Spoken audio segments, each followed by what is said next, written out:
Hi, good morning, and welcome back to Create, Share, Inspire podcast. I'm Kristin Omdahl, and we are here live in my studio this morning in Southwest Florida. If you are joining me live, please say hello. If you end up watching the recorded version, please always feel welcome to say hello in the comments there too. I know most people end up watching the recorded version, and we will wait a few seconds here for people to pop over from pre-chat and notifications. Hope everybody had a very nice long weekend. What did I do? I actually worked all weekend. Hi Thea and Julia and Grace. Hi Lisa. And our weather was kind of crappy, so I didn't go to the beach at all. Hi Lisa, Joe, Marcia, Rita. I didn't even ride my bike. Hi Jill and Carrie, Judy, Mariana. Good morning. Happy Tuesday. Feels like a Monday, but it's Tuesday. Hi, Melissa. Wow, welcome back, Melissa. I was going to ask for an update on you this morning. I am so happy to see your name pop up. Welcome back. Hope you're feeling better. Hi, Margaret. Hi, Marcia.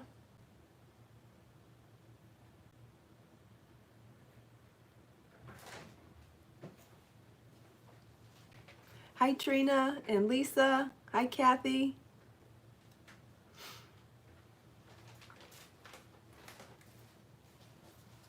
What's everybody working on? Did anybody start the Mystery Crochet Along yet? The first release was yesterday, so you got to get the instructions and the video tutorial, supplemental video tutorial for the part 1 of instructions. It's going to be spread out over 4 weeks, and so yesterday was part 1 of 4 parts, and I'm so excited for you guys to see everything because you really, at this point, you have no idea how many different components there are going to be to this project, and I think that that's really exciting.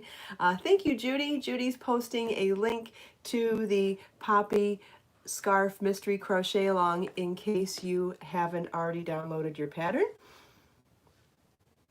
It sounds like a lot of people watched the video but didn't start their project yet, which is perfectly fine. There is no deadline to it. Also, it was a holiday. I did not intend to start a crochet along on a holiday. I planned it quite a way in advance, and at that point I hadn't thought about when Labor Day was going to be. So I apologize if that put any pressure on anyone yesterday. It was absolutely not my intention. And again, there is no right or wrong time to start, and there's plenty of time to catch up before part 2 starts, but there's no reason to be caught up when part 2 starts. You can make it anytime you want. Yeah, and it's still fun to watch videos. Absolutely. It's also a good way to get your mind on the right track for what you're about to do. I think when you watch the video first and then go to read the pattern and the charts, you've already got an idea in your head of what you're looking for. And sometimes I think that that is just a helpful way to get started. So whether you read the pattern and the charts first, or watch the video first, or do them both side by side, play and pause, there's no wrong way to do it. In fact, all the above combined together is probably the most effective way to use videos, written instructions, and charts. I'm missing names, sorry. Hi, Barbara and Val and Chris. Good morning, everybody. Happy Tuesday, and hope everybody had a wonderful long weekend. Welcome back to Create, Share, Inspire podcast. This is episode 681. I'm Kristin Omdahl, and we're here live in Southwest Florida in my video studio this morning. It is very hot and steamy here. In fact, we are nowhere near fall in Southwest Florida. I know a lot of you are probably starting to feel fall weather and maybe even starting to see fall colors outside, which is very exciting if you have stronger seasons where you live. Here, our heat index is through the roof still. We had heat index of 111 and 112 a couple days ago, and it's extremely humid and very hot here still. Lots of storms. We're still in hurricane season too, but definitely full swing of summer here. We had storms all weekend. I didn't even get outside at all, which you know what that means. I worked instead. But I also worked to make more room and reorganize my workspace because I have 3 new colors for Be So Baby yarn. You know I'm a numbers person, and you know that sometimes when numbers are off, it kind of, I don't know, makes this little tingle go off in my brain. And on our last release of Be So Baby new colors, we were up to 57 colors, and there was a lot of requests to do a color card, and I've done a ton of research on putting together a color card and trying to find the right components for doing it, and the only affordable solution I could find was these cards, 20 holes per card. So I'll be making, so I'm going, the good news is I will be making a color card for Be So Baby yarn. But as I'm planning all this, I'm realizing I'm going to have 57 colors on these cards, but there's going to be 3 holes empty. And I was like, I can't do that. So I thought long and hard about our color palette and really thought about what was still missing. And there were actually a couple things that I thought might make great additions. So I added these 3 new colors, and I gotta say, I really love them together as well, but that wasn't the intention at all. I added a very pale peach that we're calling tutu, like the tutu skirt on a little ballerina. And we added robin egg blue, which is a very pale cyan, blue, green, turquoisey color. And it's significantly lighter than aquamarine, and I'm going to compare them with the colors that are close and not close and all that in a minute. And then the other color that I thought was really missing was a nice mustard yellow, which is in that yellow-green family. And so this is called Dijon, like Dijon mustard. I brought out the color board this morning because I thought you would really enjoy seeing how these colors fit into our existing color families up here. So over here in our pink, coral, red family, we've got coral, salmon, peach, and here's where tutu sits in there, right next to blush pink. And blush pink is our very pale pink, which is significantly lighter than the original pink princess. And so this really does fill a nice space. We may not have noticed that there was a space to fill here, but there really is. There's having a pale peach and a pale pink to go along with, you know, having a light to dark in the coral peach side and having a light to dark in the pink red side really does fortify that pink red family, I think. And then here is the blue green family here, and we've got peacock teal, splash, aquamarine, robin egg blue, turquoise, mint, and jade. And as you can see, there really was a spot to fill there. So let's pull those 3 now so you can see them up close. So here's aquamarine, here's robin egg blue, and here's turquoise. And you can see there really is a difference between those 3. So whether it's to do gradient work with all 3 or to pick something that fits better for whatever theme you're going with, there was definitely a spot to fill there. So that's interesting. And then we've talked a lot about chartreuse and how to match it with contrast colors. And I really felt like there was still a mustard missing. And so I wanted to show you that within that green yellow family, like when we go from orange yellows down to greens, that middle spot of yellow green, I felt like there was really a spot missing here too.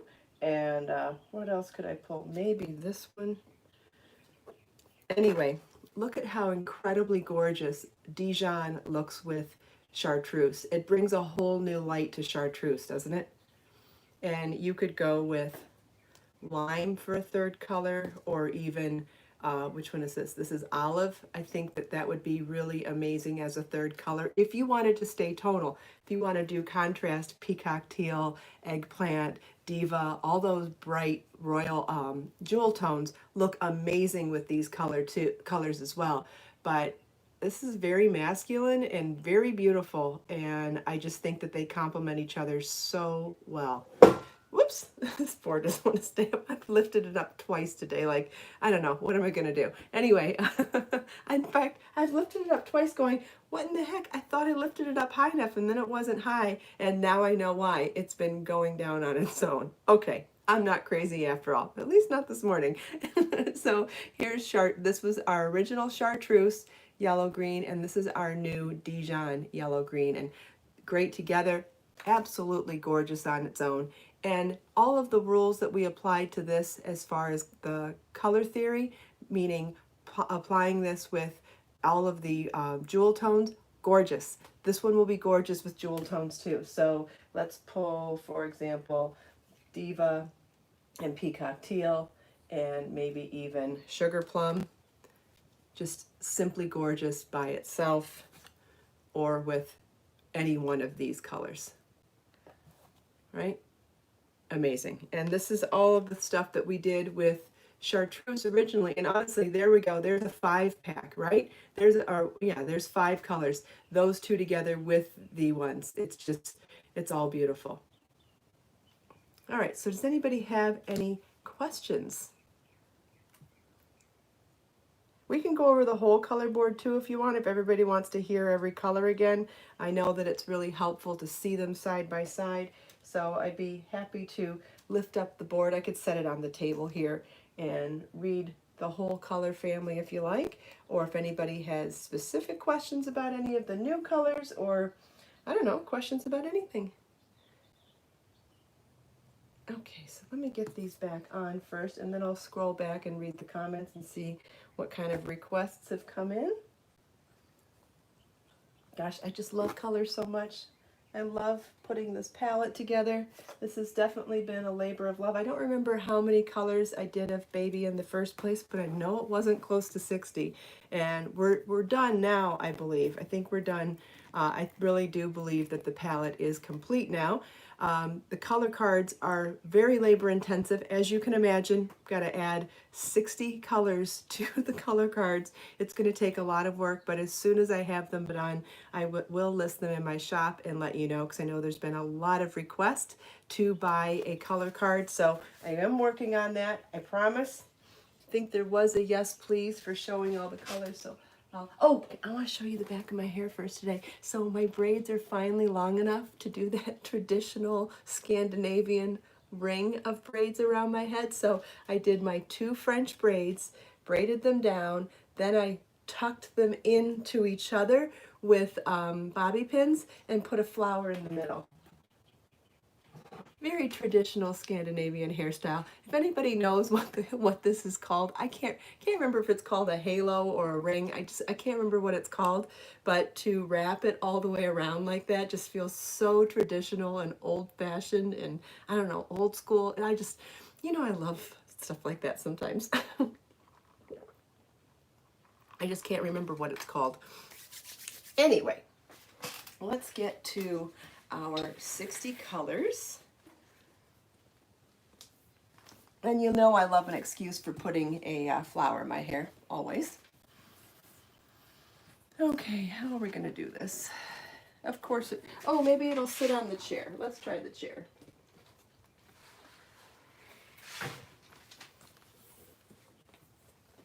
This isn't going to be easy. Anyway, we're going to do it anyway. So we'll start with the pink or pink peach wall here, starting with coral, salmon, peach, tutu, blush pink, princess, bubblegum, diva, watermelon, tropical punch, let's see, I have to lift it all, then it goes tropical punch, cherry, and burgundy. Okay, so that is the peach, coral, pink, red family.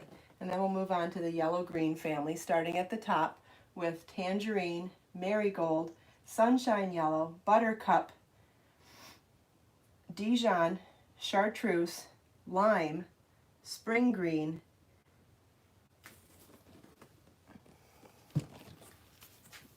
okay, I'm going to have to hold it now. Then it goes spring green, grass green, this is olive, dark sage, and forest green. And then we've got our blue-green family, starting with peacock. Let's see, I might be able to do it the whole thing from up here now. Maybe not. I'm getting it. Sorry, guys. So we've got peacock teal, splash, aquamarine, robin egg blue, turquoise, mint, jade, emerald green, and clover. And then we'll do our purple to blue family, starting at the top here with eggplant, sugar plum, eggplant, sugar plum, violet, orchid, lilac, periwinkle, prince, and then from prince we go to Mykonos blue, indigo, cobalt, and navy. Really great sequence of blues there. Oh, and for any, all of these colors are back in stock. I know some of them were sold out for a while. Everything is back in stock. If you are on the wait list for any of these colors, that you got an email over the weekend for it, and otherwise everything's in stock on my website now. All right, and then we have our beautiful family of neutrals over here, starting with black, platinum, black, charcoal, platinum, silver lavender, snowflake, ecru, sandcastle, stone, gold, and chocolate. Hopefully you can see all that. And then, oh, this will work. And then, I think the variegateds are high enough I can do it from here. Yes, they are. Okay, so then for our variegateds, we have birthday cake, seaside siesta, Mardi Gras, under the sea, salt and pepper, and sweet dreams. And hopefully you can see those. All right, so I'm going to set this back down now and then look back at the comments to see if there were any questions that came in specifically while I was doing that. I mean, I really have to do it when I'm doing it, right? But now that it's done, I can go back and see if there are any questions. And if you have questions, let me know.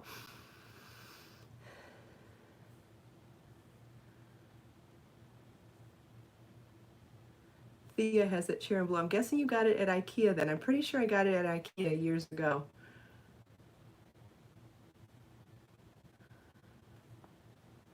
Hi, Constance and Pamela. Thank you, Judy, for sharing more links. What is a color card used for? Well, a color card's used for lots of reasons, but people buy color cards for all sorts of different mediums, not just with yarn. Color card is so that you have a sample of each actual yarn and you can see the colors in person and even hold them up side by side to see what colors work well together for your taste aesthetic. You know, not everybody wants them or needs them, but there's been a lot of requests for color cards so that people could see the actual colors in person, and so that's why I'll be offering it. Thank you, Lisa. I mean, there's so many combinations here, like it kind of blows my mind sometimes. It's so fun to pick and choose and put stuff together, but definitely overwhelming at times too.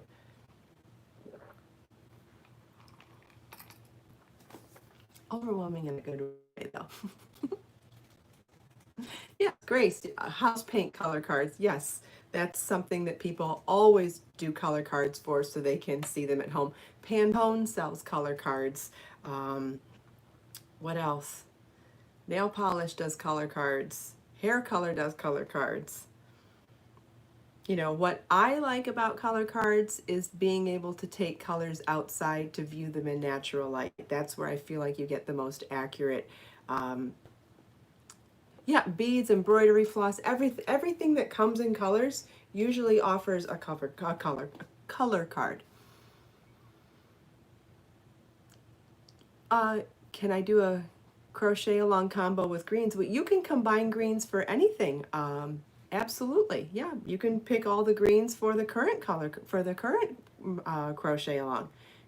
Absolutely. Sandshell uses a sunroom to craft. That is lovely. Very nice. Yep, lots of natural light in a sunroom.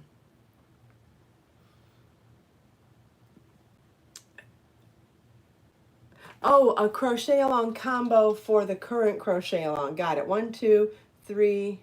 1, 2, 3. So is it 4 colors for the current crochet along? Oh, I'm annoyed that the board is so low. I wonder if there's somewhere else I could put it. Will it sit up? Yeah, I could sit it up here maybe.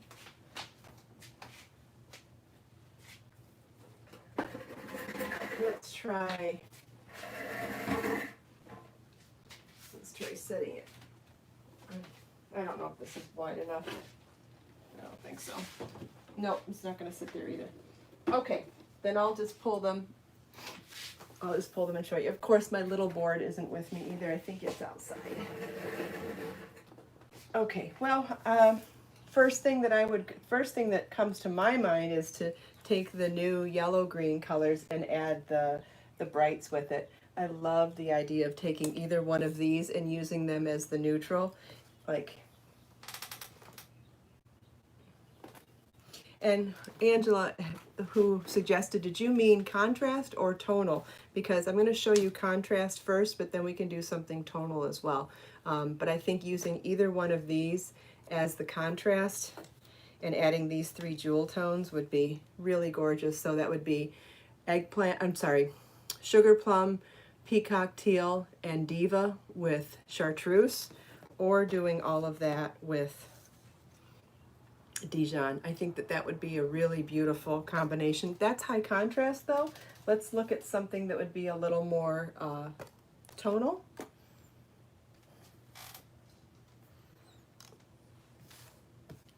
Oh, you know what? That might look nice with, well, let's see what it looks like in both directions. I wanted to see what those greens would look like with a neutral, and I'm not sure if I would prefer a cool neutral or a warm neutral, so I'm going to show you both. And then you can see which one makes more sense.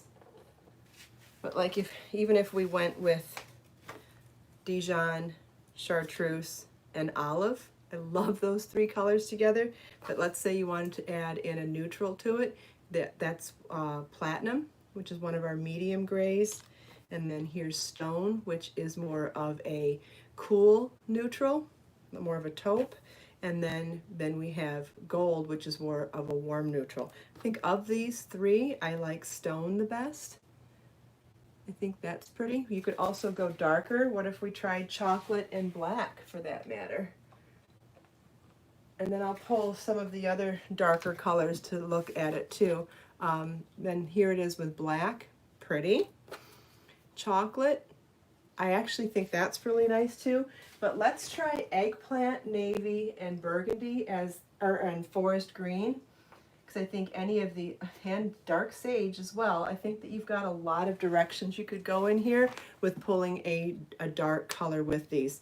So there's our first 3 that we were talking about: Dijon, chartreuse, and olive. And then let's pull in eggplant with that, pretty. Pull in forest green with that, really pretty.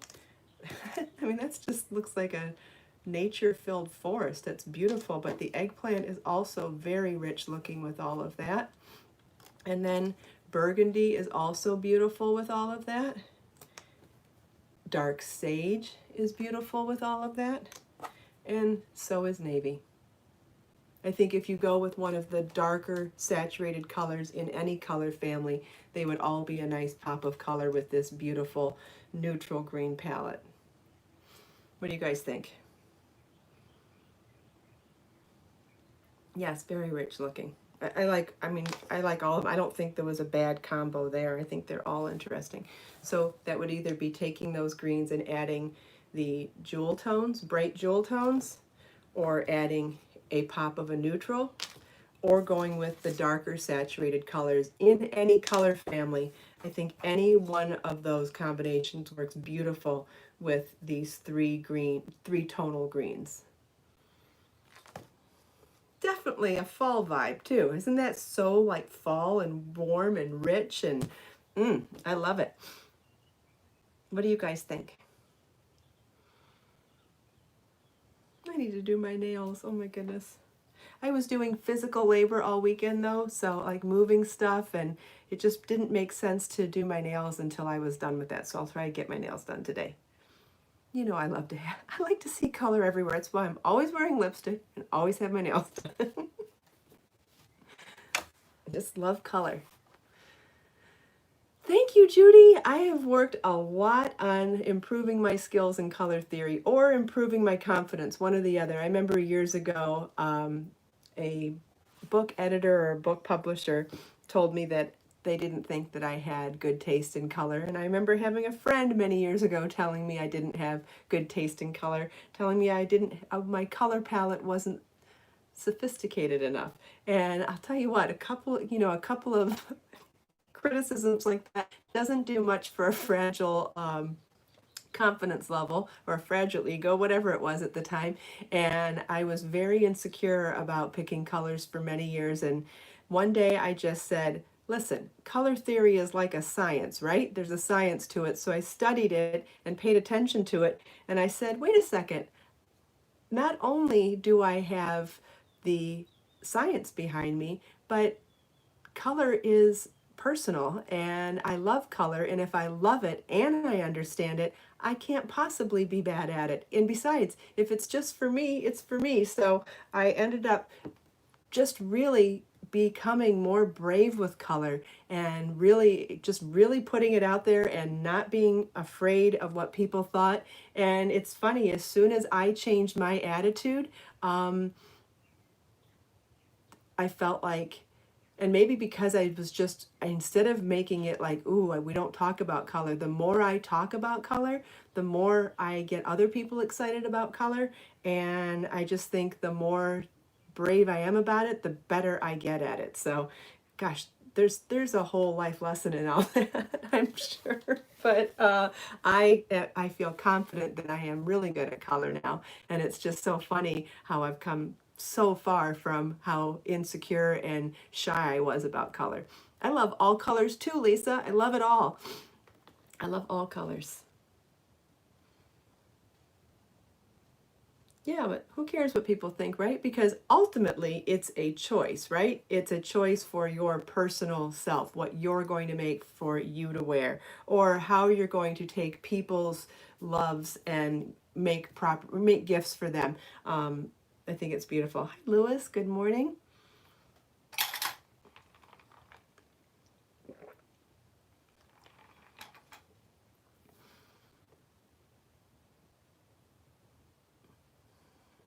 Let's see. What did I miss?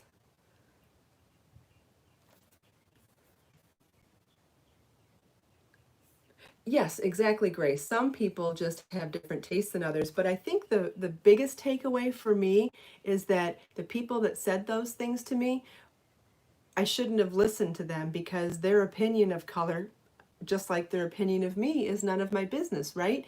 And just because they had different tastes in color did not mean that my taste in color was less than theirs. It just meant it was different than theirs. So this applies to all of you as well. You may or may not like every color combination I put together, and that's okay too. Sometimes I pick colors based on a mood or a thought or a movie or a scene or a photo or anything. And so you have a whole different set of experiences and emotions and moods at any given moment. And there's no wrong reason. There's no wrong way to put together color if it makes you happy, number one. But if you are trying to put together colors that please more people than just you, learning about color theory is a fun subject to learn. But ultimately, yes, Pamela, color is in the eye of the beholder. Absolutely, absolutely. Yeah, we all have different tastes and different moods. Like my taste can change by my mood too, and I'm sure you do too. It changes by where you live. I know when I lived up north, I liked a lot of darker colors, and when I moved south, I wear a lot of brighter and lighter colors down here. Like my whole taste in clothing changed when I've lived in colder climates and warmer climates. That's one example for sure. I mean, look what I wear now. I I wear brights. I wear bright pastels now. And I probably wore mostly black and dark gray when I lived up north. Hi, Donna. Good morning. Hi, Rebecca.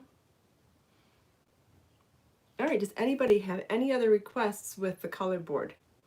Or are we good right now? We went over a lot today. This was so fun. It was fun putting together fall colors because we haven't done that in a while.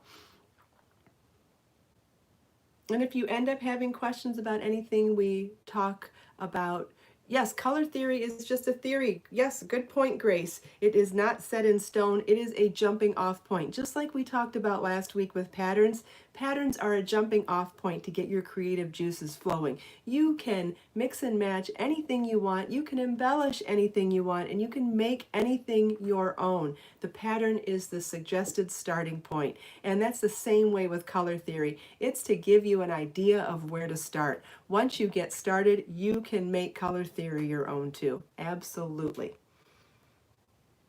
That is a great point, Grace. All right, well, this was a wonderful discussion this morning. Thank you all so much for taking time out of your busy day to spend a few minutes here with me. I hope you enjoyed the show and tell, the exciting announcement of 3 new colors of Be So Baby yarn. I hope you have watched the first part of the Mystery Crochet Along video and have downloaded the pattern. If you haven't, those links are in the video description below. Let us make time to create, share, and inspire today and every day. Have a wonderful day, everybody, and I'll see you tomorrow, same time, same place. Bye-bye.